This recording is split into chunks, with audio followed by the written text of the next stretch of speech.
Assalomu alaykum rahmatullohi va barakatuh. Do'stlar, bir necha oyga kelib ketdi hozir. Har pokoleniyada ayına bir jolu, iki jolu çoğulup aş çeşet, banya kılat, futbol oynoyt degендей. Ошондо карагыла, Алла Таала мүмкүнчүлүк берип коюптур да, айына bir жолу сөзсүз же эки жолу чогулмай, жиналмай аш жеп атат, футбол ойноп атышат, баня кылып атышат. Бирок ошол жерде мындай карап көрсөмчү, ойлоп көрсөм, болбоду дегенде бирден, экиден немеси бар экен.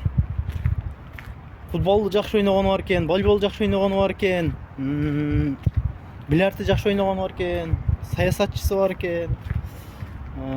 Мага окшоп тартышып, талашып тартышкан жакшы көргөнү бар экен дегендей. Бирок неге ар бир поколенияда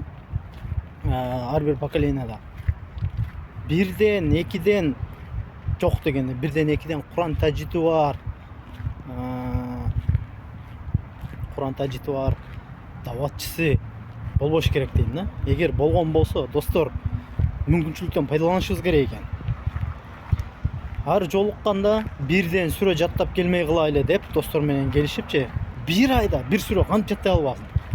Ошондо бир жылда 12 сүрө жаттап коет, кыска сүрөлөрүнчү. Өкүнүчкө карай азыр достор көп да, 1, 2, 3, 5ке чейин эле кыска сүрөлөрдү билгенчи, мына пайдалансак болот экен. Ошон үчүн даватчы досторго